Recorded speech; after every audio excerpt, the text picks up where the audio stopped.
Om Swastiastu.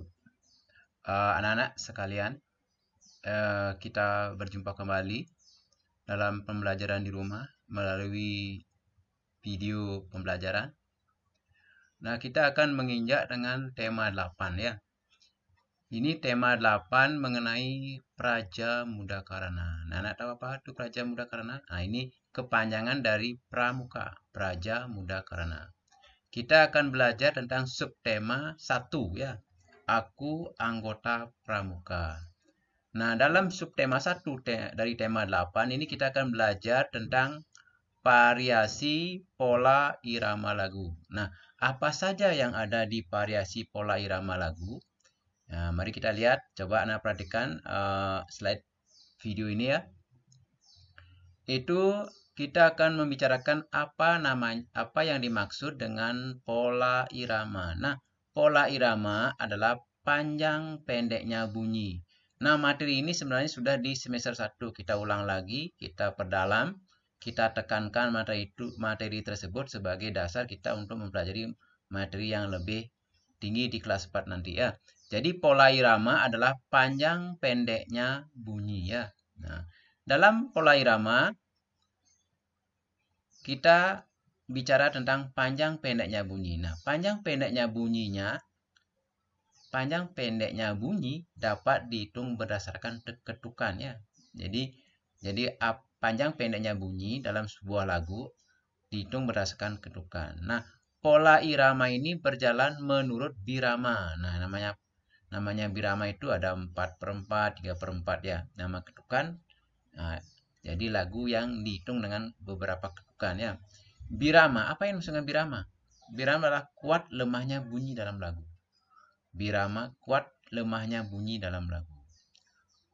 Kuat lemahnya bunyi dibatasi oleh garis birama. Nah, ada garis birama, ada 4 ketukan, ada 5 ya.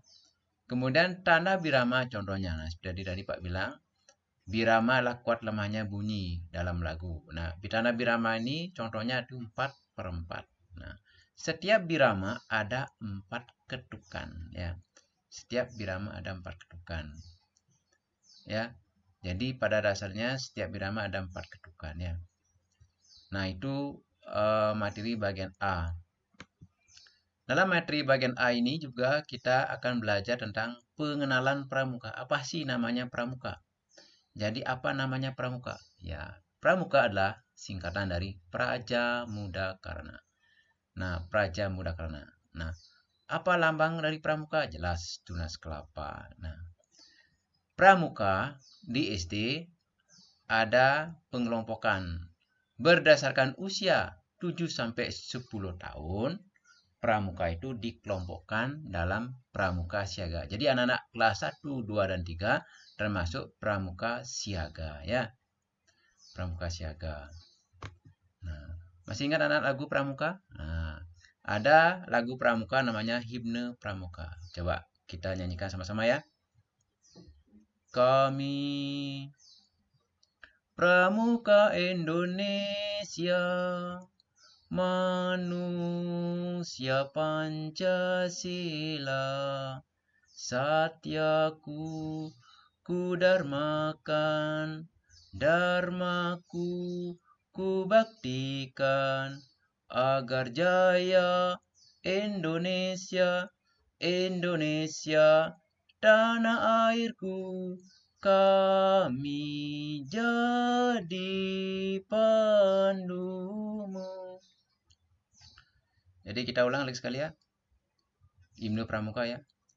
Kami Pramuka Indonesia, manusia Pancasila,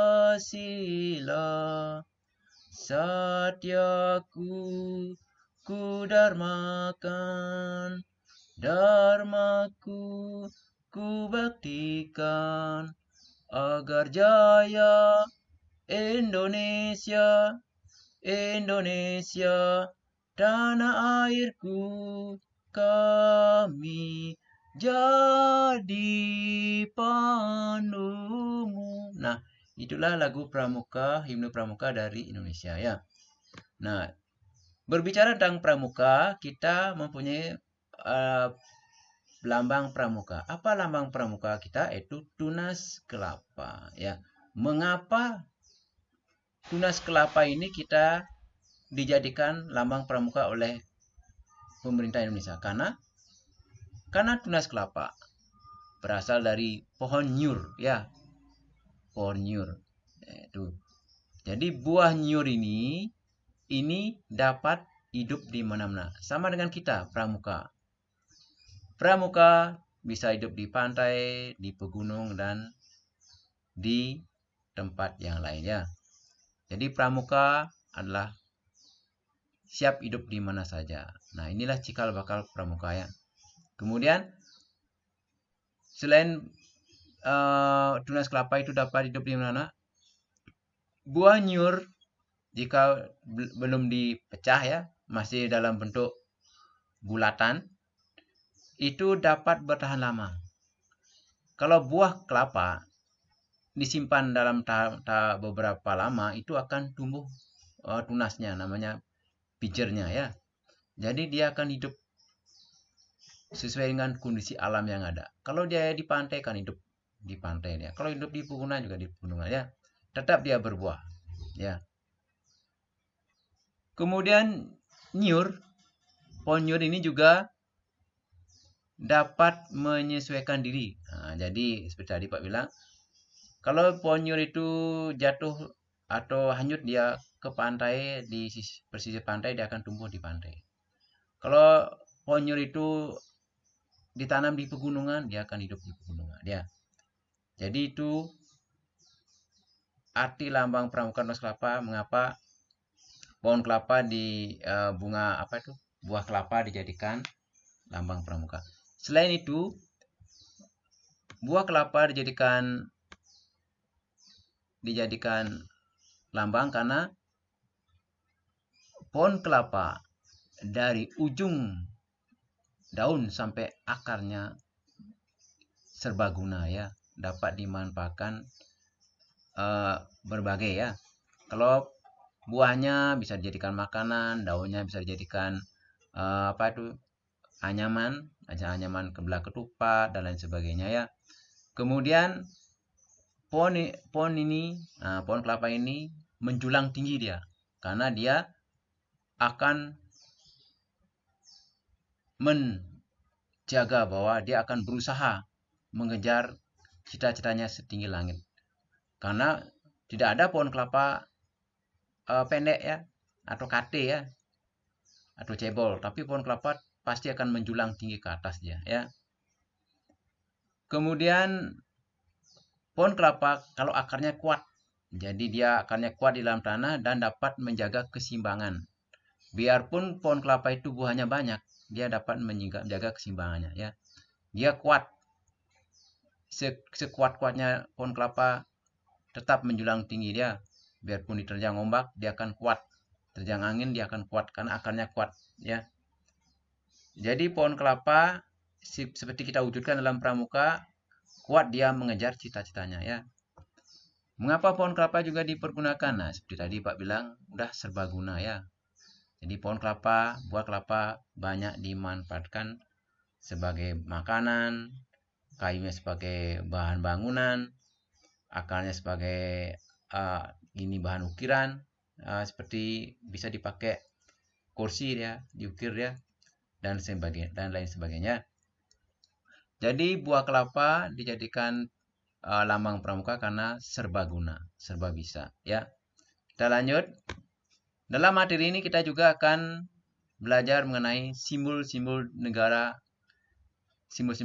ya, seperti Garuda Pancasila. Nah, Garuda Pancasila ini adalah lambang negara kita. Ya, lambang resmi negara kita. Jadi, apa lambang negara Indonesia? Ya, burung Garuda. Ya, bukan burung Garuda.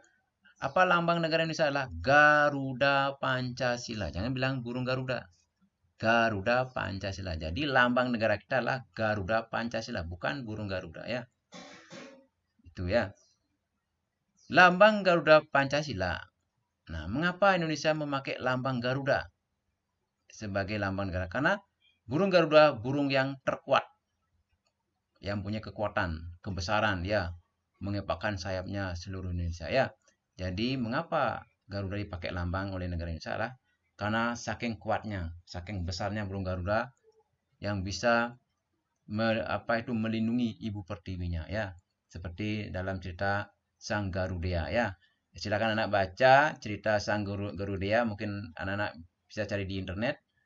Gimana cerita Sang Garuda dalam Purana Garuda ya, ada itu.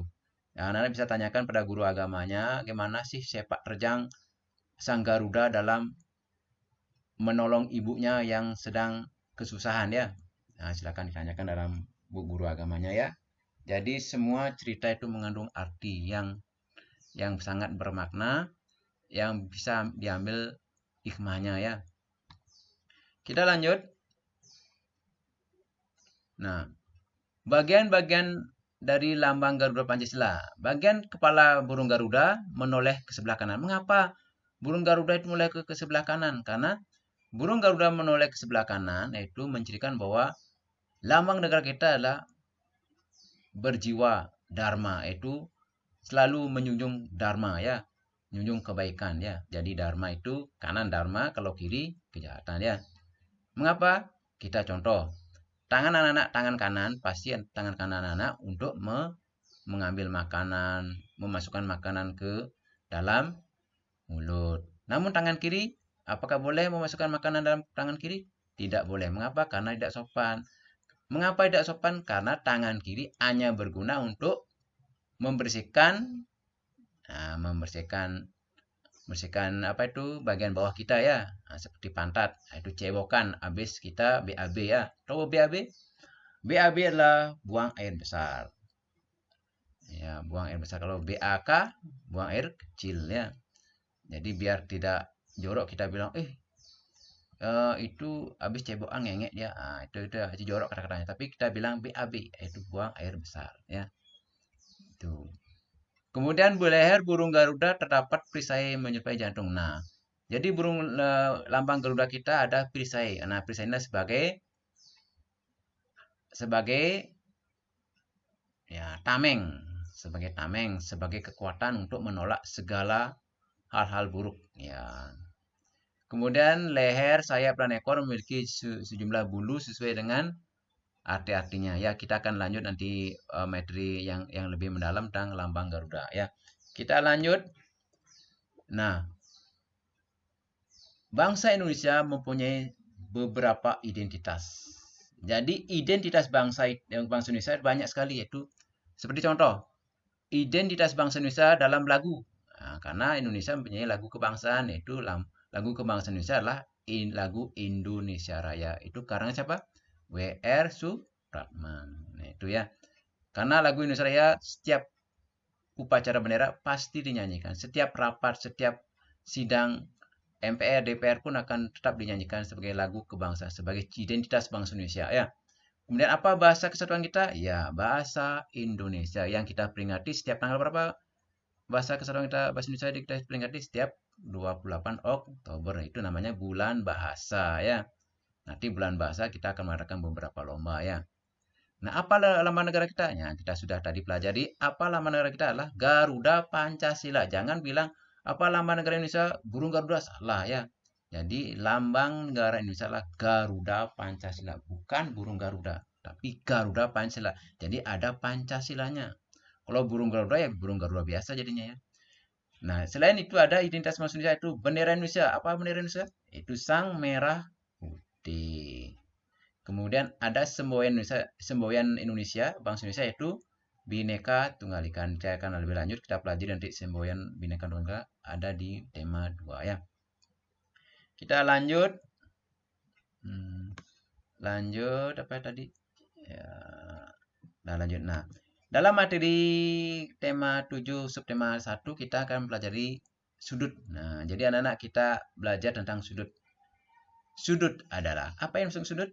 Nah, jadi sudut adalah bidang di antara dua garis yang bertemu pada satu titik. Bidang di antara dua garis yang bertemu dalam satu titik. Jadi contoh, kita lihat gambar sini ya. Jadi ada namanya sudut siku-siku yang di bawah ya. Jadi ada garis bertemu dia di satu titik, namanya sudut. Kemudian di atas juga ada garis bertemu dalam satu titik, namanya sudut tumpul. Nah, ini tadi sudut siku-siku, ya itu persegi dia. Kalau sudut yang tidak siku itu bisa dibilang sudut tumpul, ini juga sudut tumpul. Kalau sudut yang runcing namanya sudut lancip. Ya, sudut lancip. Nah, itu beberapa sudutnya. Nah, lebih jelasnya kita lihat. Nah, di sini kalau dia antara 0 derajat sampai 90 derajat, kita namakan sudut lancip. Ya. Kemudian kalau sudutnya tepat dia 90 derajat, namanya sudut siku-siku. Kalau sudut antara 90 sampai 180 namanya sudut tumpul. Kalau sudut sampai dengan 180 derajat lurus dia, itu namanya sudut lurus ya. Nah, dilihat gambarnya ya. Nah, jadi anak-anak kita kenal aja dulu ya pengenalan sudut. Itu ada sudut lancip. Jadi ada tenggangnya ya dari 0 sampai 90. Kalau tepat dia namanya sudut siku-siku. Kalau lebih dari 90 namanya sudut tumpul. Kalau pas dia lurus namanya sudut lurus, satu sudut antara 180 derajat. Ya. Nah, kita beralih ke jenis sudut. Nah, tadi udah Pak jelaskan jenis sudutnya ada sudut lancip, sudut siku-siku, sudut tumpul, sudut lurus, dan ada sudut refleks. Ini kalau sudut refleks itu sudut yang bisa membesar ya, melebihi 180 derajat sampai 360 derajat. Itu sudut refleks ya. Nah, silakan anak baca lebih lanjut karena udah waktu ini Pak terus ini target ya. Nah, dalam tema 8, subtema 1, kita juga akan mempelajari bermain lompat dengan satu kaki. Nah, bagaimana caranya kita melompat dengan satu kaki? Kita harus menjaga keseimbangan. Nah, cara melakukan latihan keseimbangan itu berdiri tegak, angkat kaki kiri. Berdirilah dengan satu kaki, jagalah keseimbangan tubuhmu. Bertahanlah sampai hitungan ke-10. Kemudian angkat tangan kananmu, berdirilah dengan satu kaki, jagalah keseimbangan tubuhmu. Nah, begitu seterusnya ya. Bisa dibaca lebih lanjut ini ya. Nah, ini tentang gerakan melompat satu kaki ya. Kemudian lanjut.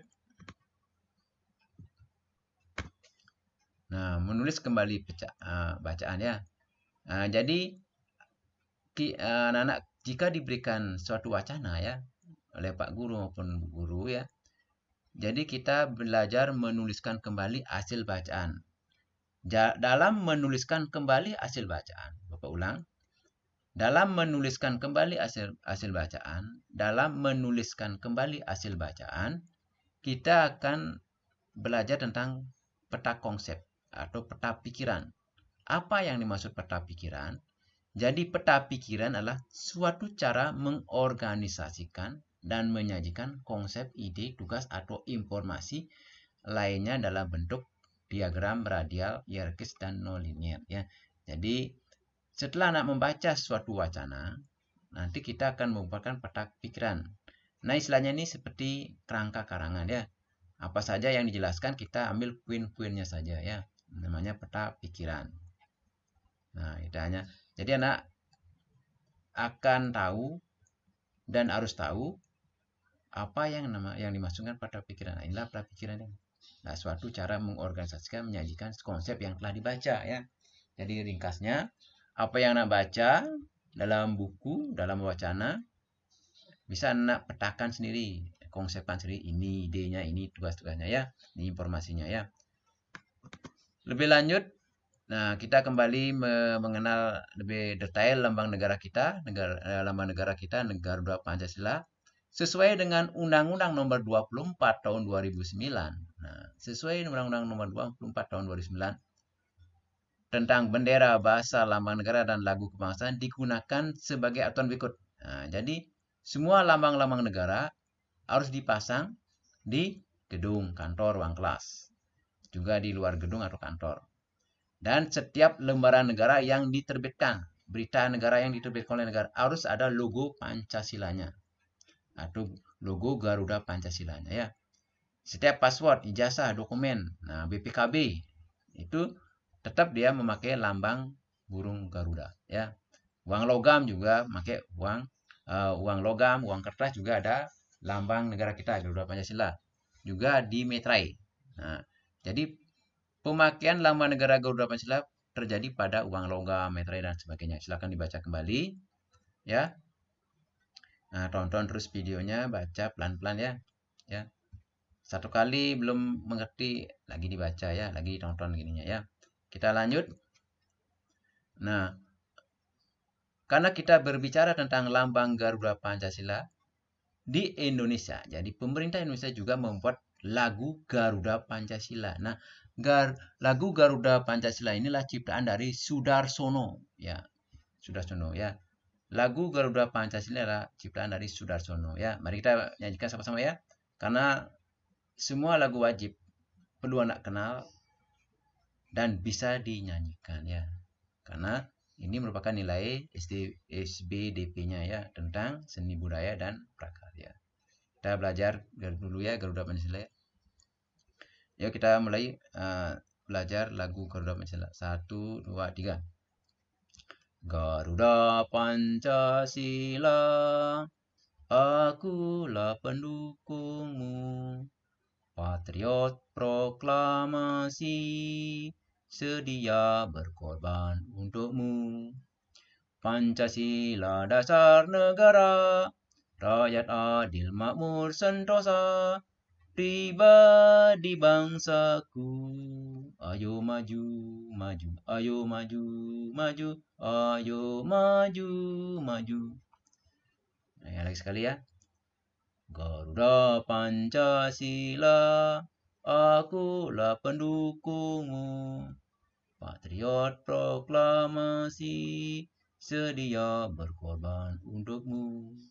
Pancasila dasar negara, rakyat adil makmur sentosa, pribadi bangsaku. Ayo maju, maju, ayo maju, maju, ayo maju, maju. Nah, itu merupakan lagu Garuda Pancasila. Nah, dalam menyanyikan lagu Garuda Pancasila ini kita harus hikmat ya. Jangan bercanda karena kita menghormati lambang negara kita sendiri ya. Jadi Bapak harapkan dalam setiap upacara bendera, kalau kita berupacara bendera kita harus disiplin. Disiplin gerak, disiplin mulut, disiplin situasi ya. Jadi aslinya disiplin gerak anak-anak dalam menyanyikan lagu Garuda Pancasila ini ya. Dalam menyanyikan lagu Garuda Pancasila ini Bapak harapkan anak tidak bercanda ya. Mengapa tidak bercanda? Karena kita yang memiliki Garuda Pancasila ini kita harus menghormati. Jadi kita harus belajar menghormati apa yang kita miliki. Bukan menyepelekan. Karena Pak lihat setiap upacara bendera anak-anak selalu bercanda ya. Terutama kelas rendah ya. Karena mengapa kelas rendah bercanda? Karena mengikuti kelas yang tinggi. Karena kelas 6, kelas 4 dan kelas 5 itu sering tidak bercanda, dikira bisa bercanda. Nah, sekarang Pak tekankan anak-anak kelas 3, jangan bercanda setiap upacara bendera. Ini akan mengurangi penghormatan kita kepada lambang negara. Berarti anak-anak tidak mencintai negara kita. Ya. Coba kalau anak-anak dalam upacara bendera disiplin ya, tidak bercanda, otomatis para pahlawan yang telah mendahului kita akan senang. Karena para pahlawan yang telah mendahului kita merasa dihargai dia perjuangannya. Sehingga bangsa kita merdeka dari para penjajah. Nah, bagaimana cara kita mengisi kemerdekaan kita? Ya belajar, hormati lambang negara kita, jangan menyepelekan. Karena Bapak lihat dengan adanya zaman global seperti ini, jadi banyak anak-anak yang tawuran berjaguran, dia tidak tahu gitu mana yang baik, mana yang buruk ya. Jadi kita sebagai tunas bangsa ya. Nah, tadi ada namanya tunas kelapa, itu lambang pramuka. Kalau kita namanya tunas bangsa. Jadi generasi baru, generasi muda sebagai generasi emas berikutnya untuk mendukung negara kita, negara Indonesia ya. Kalau kita aut-autan ya, gimana bisa mendukung negara ya? Karena Bapak lihat banyak siswa-siswa sekarang melenceng ya, tidak pernah belajar, bercanda, seringan main game, apalagi main game GTA itu bisa merubah karakter itu. Jadi karakternya keras, ingin menjagoran, tapi kosong, tidak ada isinya otaknya ya, kasihan sekali itu. Jadi Bapak harapkan anak kelas 3, apalagi namanya SD 1 Kamasan, sangat dibanggakan oleh masyarakat Indonesia, masyarakat Kamasan ya, masyarakat Bali, masyarakat Kelungkung, dan masyarakat umum seluruh Indonesia ya. Jadi kita generasi emas, generasi muda, wajib kita mendukung negara kita dengan apa? Belajar, menghormati lambang-lambang negara kita ya. Kita lanjut. Nah, ini ada mengenal variasi pola irama. Nah, nanti anak-anak ada namanya lagu Siapa Dapat Berbaris. Ya, ciptaan Pak Kasur, ini lagu variasi pola irama ciptaan Pak Kasur. Nah, untuk lagunya, Bapak masih baru belajar, masih nyari-nyari di internet. Nah, coba anak cari di internet dan pelajari lagi lagunya ya. Nah, ya. Siapa dapat berbaris seperti aku ini? Ayo angkat kakimu. Dan seterusnya ya. Silakan cari lagunya ini di internet. Nah, lebih lanjut ya. Ya. Karena lagu ini mungkin baru bagi anak-anak juga baru bagi Bapak. Silakan dicari di internet gimana liriknya, gimana suaranya, gimana kita menyanyikan sehingga kita tahu dapat menyanyikan lagu ini ya. Ya. Ini merupakan lagu persiapan untuk kita dalam berupacara bendera setiap hari Senin ya. Ya, silakan cari dulu ya. Kita lanjut materinya. Nah, kita akan belajar tentang permainan arung jeram. Nah, ada arung jeram. Permainan arung jeram. Permainan arung jeram ini permainan yang ada di sungai dengan memakai kano ya. Jadi anak-anak kita belajar, anak-anak duduk, selojorkan kaki ke depan, kemudian angkat kakinya sedikit, lagi turunkan, dan sebaliknya ya. Kita belajar arung jeram. Mengapa kita mengangkat kaki sedikit? Karena kita kenyataannya ya, kalau kita bermain arung jeram di sungai, kadang-kadang kaki kita sejajar, kadang-kadang airnya naik, ya naik juga kakinya ya. Jadi kita belajar mengontrol gerakan kaki pada saat kita bermain arung jeram ya. Nah, ini juga dapat dicari juga di internet, di YouTube ya. Mungkin di sana ada permainan arung jeram ya dalam bentuk video. Bapak hanya memberikan gambarnya saja. Karena semua permainan bisa kita lakukan kalau kita sudah menguasai teknik dan caranya ya. Ya, ini dulu caranya ya. Karena kita kelas rendah, kelas 3 ya, kita hanya belajar tekniknya aja dulu ya. Kalau kita langsung bermain arung jeram di sungai ya bahaya karena kita belum menguasai medan yang ada. Karena orang-orang profesional, orang yang udah pintar dalam bermain arung jeram baru berani dia ke sungai. Karena mengapa kita takut ke sungai? Karena kita belum menguasai teknik cara arung jeram dan di sungai arusnya sangat keras, sangat deras sehingga bisa membahayakan kita kalau memang kita tidak mempunyai keseimbangan ya. Kita lanjut dengan itu latihan permainan arung jeram seperti tadi Pak jelaskan. Ini ada teknik-tekniknya ya. Duduk dan bersila, luruskan kakimu, kemudian angkat kakimu kedua bersamaan ya. Dapat membantu menggunakan tangan ya. Dan seterusnya silakan dibaca. Ini permainan ya. Yang penting anak-anak tahu apa sih namanya permainan arung jeram. Nah, permainan yang ada di sungai ya. Kita lanjut dengan kita kembali ke arti lambang Garuda Pancasila. Nah, dalam lambang Garuda Pancasila, kita lihat, kita teliti. Nah, nanti silakan anak lihat gambar burung Garuda. Nah, nanti hitung ya, berapa sih jumlah bulu sayapnya. Nah, jumlah bulu sayap. Nah, jumlah bulu sayap burung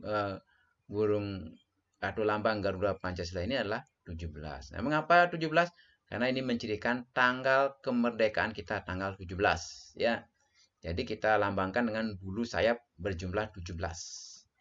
Kemudian jumlah bulu ekor. Nah, ada bulu ekor yang di bawah. Itu jumlahnya 8. Mengapa 8? Itu menunjukkan bulannya kita merdeka. Bulan Agustus. Ya.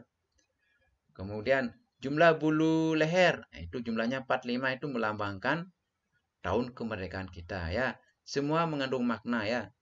Nah, kalau tidak percaya, silakan teliti ya lambang burung Garuda, berapa jumlah bulu sayapnya, bulu ekornya, bulu lehernya ya, sehingga anak-anak tahu jumlah-jumlahnya ya.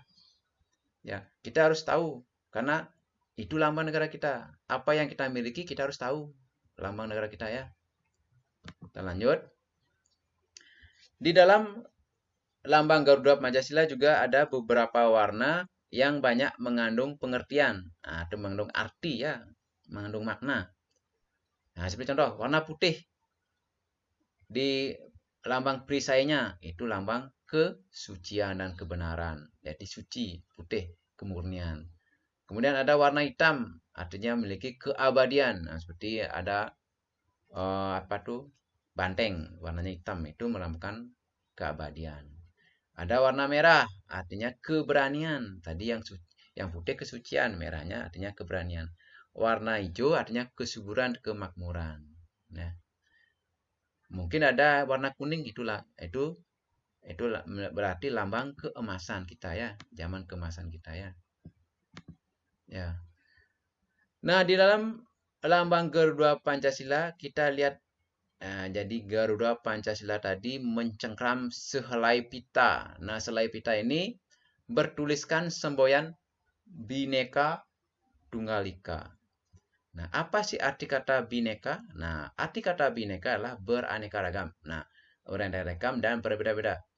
Mengapa kita bineka? Karena kita beragam, berbeda-beda. Jadi berbeda budaya, berbeda suku agama, berbeda bahasa, berbeda adat istiadat, dan berbeda bentuk rumah, bentuk tarian, bentuk pakaian itu berbeda kita ya.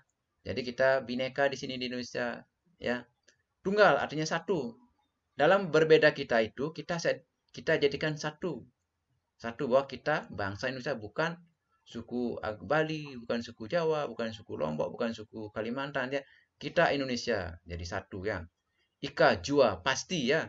Ika jua itu pasti itu. Jadi arti semboyan Bhinneka Tunggal Ika itu berbeda-beda tetapi tetap satu jua. Itulah arti semboyan Bhinneka Tunggal Ika ya.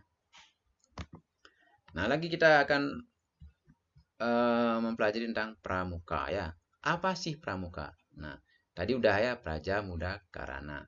Nah, di dalam pramuka ada namanya janji pramuka. Apa sih janji pramuka Indonesia? Janji pramuka Indonesia adalah 1. Patriot, 2. Sopan, 3. Kesatria. Apa sih sebenarnya patriot? Ya, patriot adalah pecinta, pembela tanah air. Ya, jadi patriot adalah pecinta atau pembela tanah air. Apa artinya sopan? Ya, sopan selalu berperilaku, berkata, dan berpakaian sesuai dengan aturan itu. Ya, sopan. Kalau kita ke sekolah juga pakaian seragam. Kalau pada saat kita olahraga, ya pakaian olahraga ya. Itu menunjukkan sopan. Jangan nanti anak-anak kalau dapat pelajaran olahraga anak berpakaian seragam sekolah, salah, harus berpakaian seragam olahraga. Jangan anak kalau nanti dikasih olahraga ke kolam renang nanti berpakaian seragam mau olahraga kena sopan jadinya ya. Pasti pakaian olahraga ya.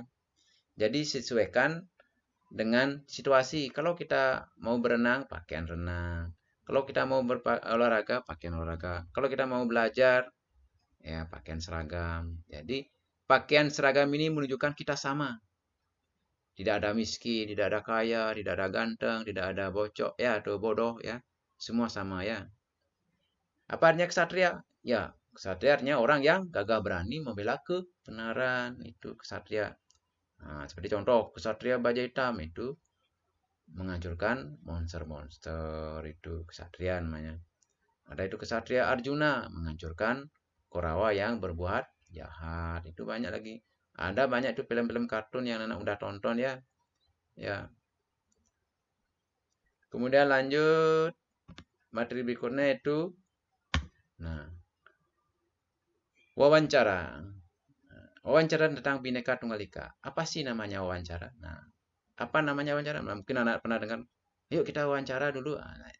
Arti kata wawancara adalah kegiatan bertanya jawab dengan narasumber untuk mendapatkan informasi yang akurat, yang tepat. Jadi wawancara adalah kegiatan bertanya dengan narasumber untuk mendapatkan informasi yang tepat, yang akurat. Nah, apa artinya narasumber? Ya, jelas. Narasumber adalah orang yang memberi atau orang yang mengetahui secara jelas atau menjadi sumber informasi. Ya, sudah menguasai informasinya ya. Itu narasumber. Apa yang perlu dilakukan dalam wawancara? Sebelum kita melakukan wawancara, itu kita harus mempersiapkan daftar pertanyaan. Ya, apa-apa saja yang mau ditanyakan dengan narasumber, tanyakan dulu ya, dicatat dulu. Jangan kalau kita wawancara, setelah kita ketemu dengan narasumber, kita bengong, apa yang mau tanyakan lupa nanti. Nanti harus kita persiapkan daftar wawancaranya ya. Karena banyak yang melakukan wawancara, setelah dia wawancara bingung dia.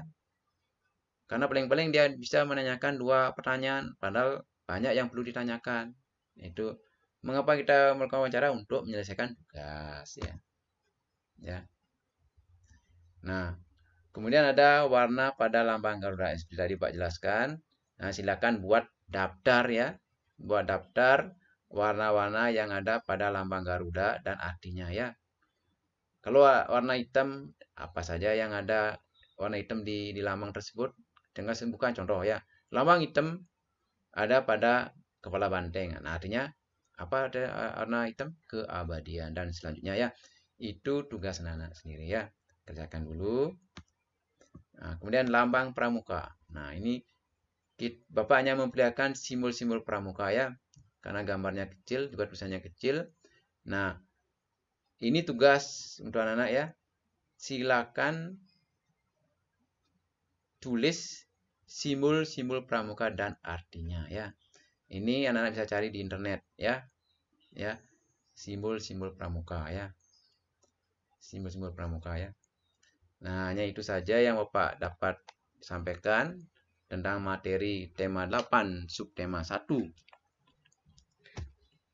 Nah, jadi tema 8 tentang Praja Muda Karana dengan subtema 1 aku anggota pramuka. Jadi poinnya dalam subtema 1 ini anak-anak mengenal apa pramuka, apa lambangnya dan lain sebagainya ya. Jadi untuk itu Pak tutup dengan Parama Santi. Om Santi Santi.